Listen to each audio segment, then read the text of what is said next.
Let us recap. 3 years ago, you were sent to the center of the Earth as part of a top-secret mission to ensure the delivery of little Orpheus, an atomic-powered capsule. You promptly vanished until you casually wandered up to Molodiyozhnaya's station 3 years later, claiming to have saved the world, but lost little Orpheus in the process. Is this correct? Yes, General, it is, but... You are charged with many crimes against the state, including desertion, lying to a superior officer, and sedition. Any one of these charges bears the punishment of execution by firing squad.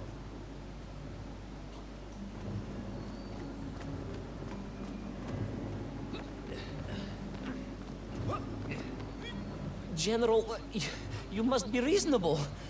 I did my best. It's all true, I swear. I swear upon the lives of my family. Oh, do you? Auntie Marsha and Uncle Vanya, the traveling tinker and the pig dentist, or perhaps Cousin Pavel, the criminal mastermind with the unhealthy taste for eggs. How stupid do you think I am, Comrade Bevalov?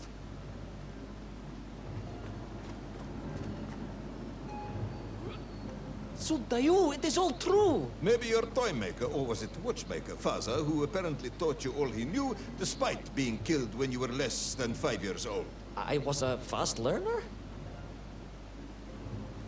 You have precisely 1 minute to convince me not to summon the guards, and have you shot on the spot. A minute?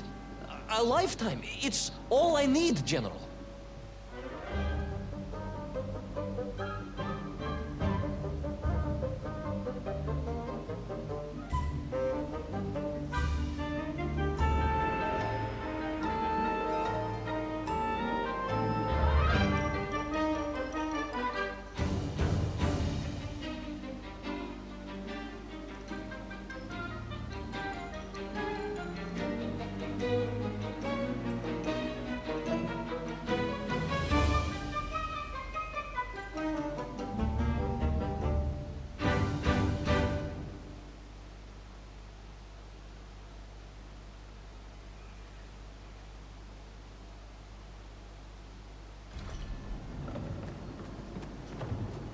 I was astounded.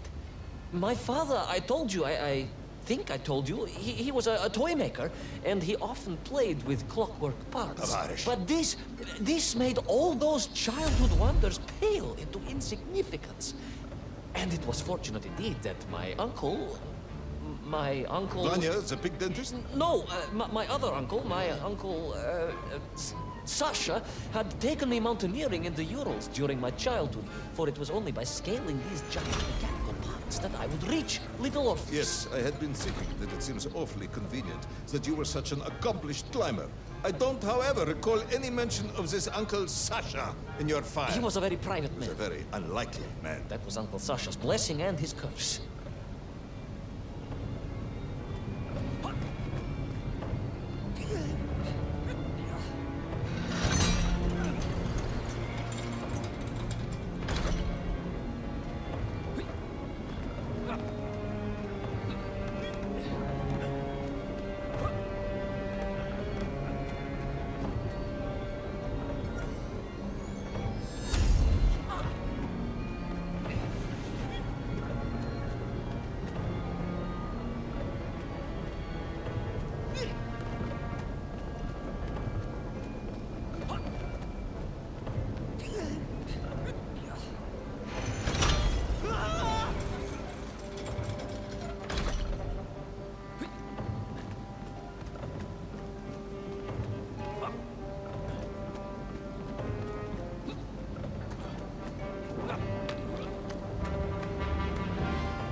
Those great wheels and cogs clashed and boomed.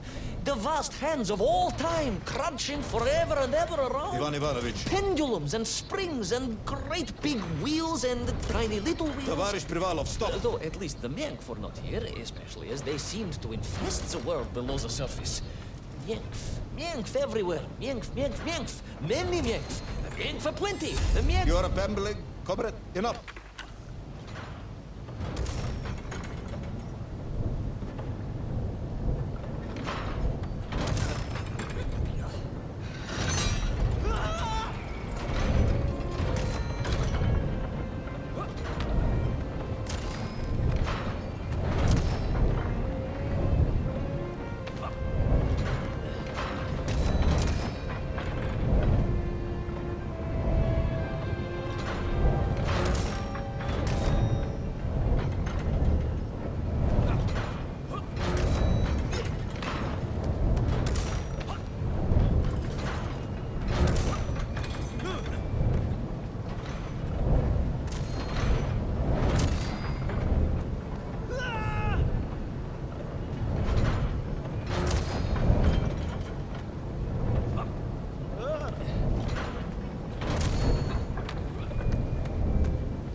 High above, on the clock face, perhaps, with his radios and his crystals. If I could just reach him, I could use the bomb. There is no bomb. You have no idea how to make a bomb. You have no idea about how to do anything one might actually expect of a cosmonaut. It's the bomb? Ivan Ivanovich! General? Time is up.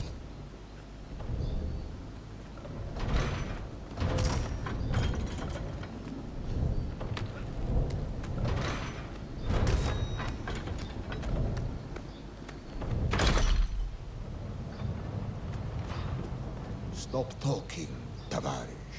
You don't know what happens next. It is obvious. You've done very well. I applaud you for your efforts and your story. It is a wonderful tale, Comrade Privalov. I have enjoyed it immensely. But every story needs an ending. And it is clear yours does not have one.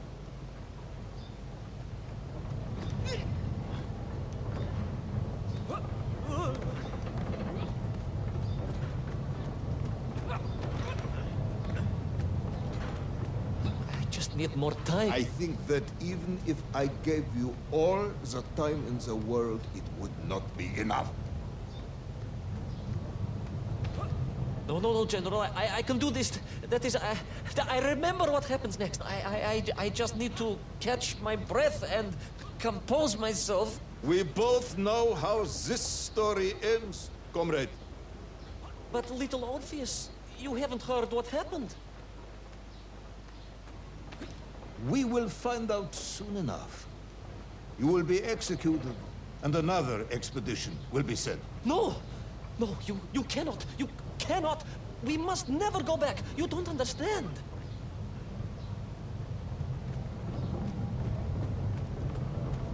Make me, then. Make me understand. I am a kind man, although you may not believe this. I do not want to have you shot. So help me. Make me understand. Tell me what happened to little Orpheus.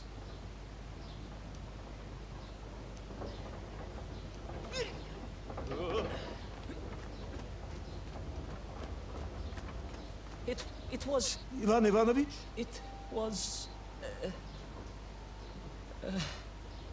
it was...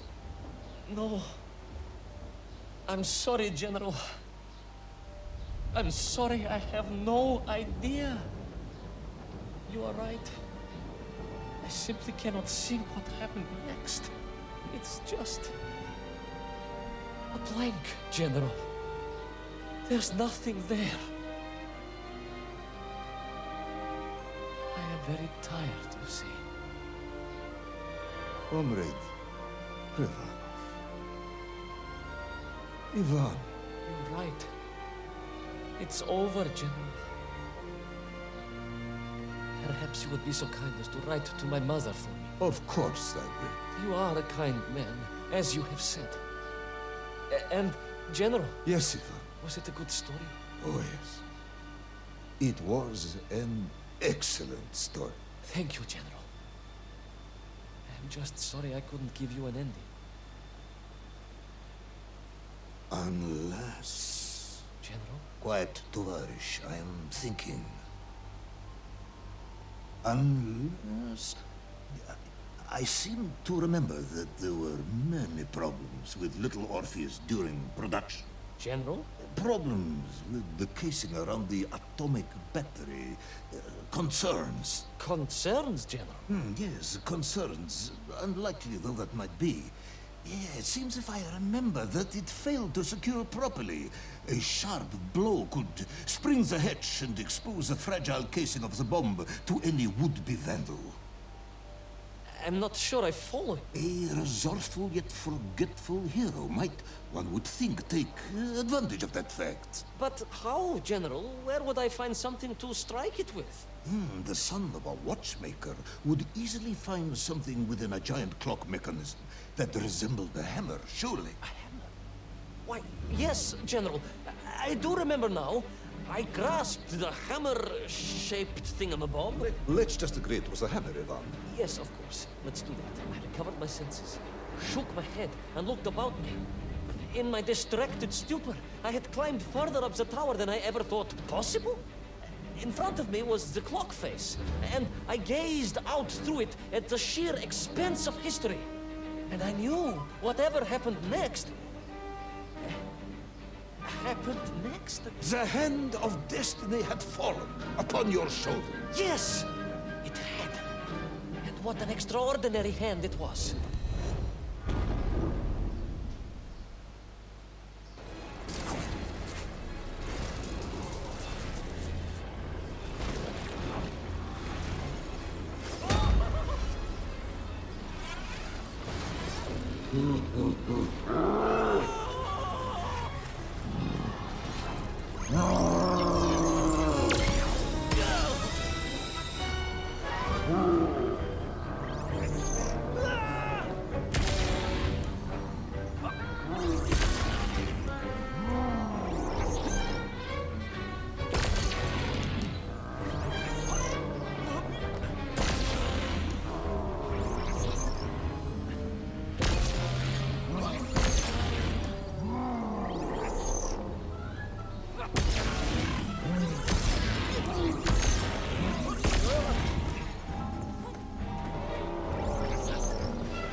And so, Toll was defeated.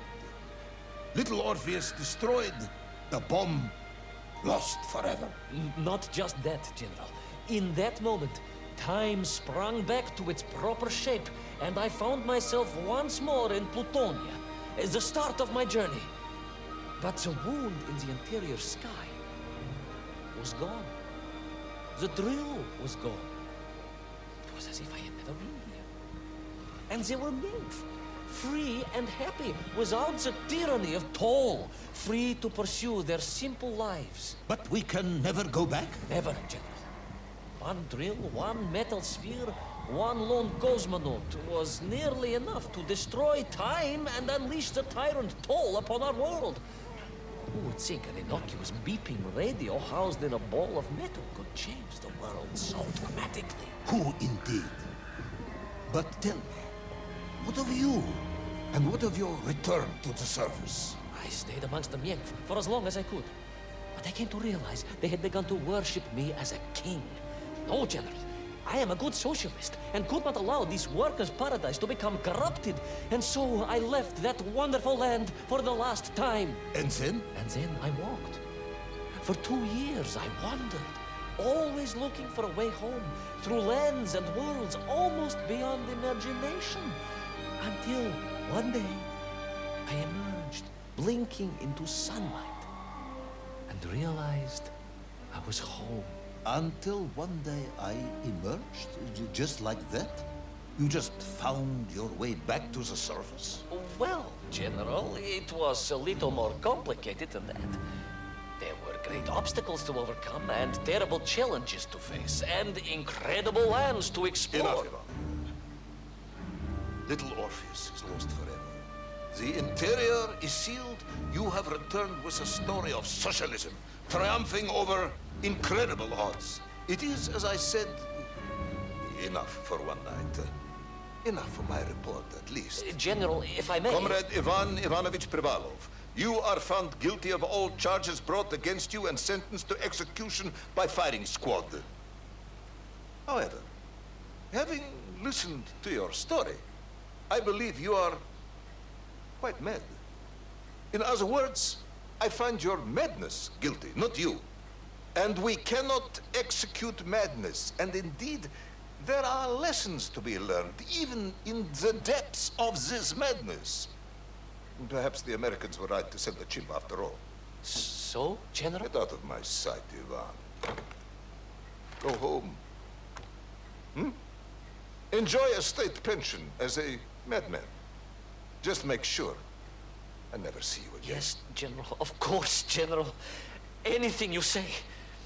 I shall be small and quiet and live a life without excitement and... Out! Until one day I just emerged. Very good, Tavares. Very good indeed.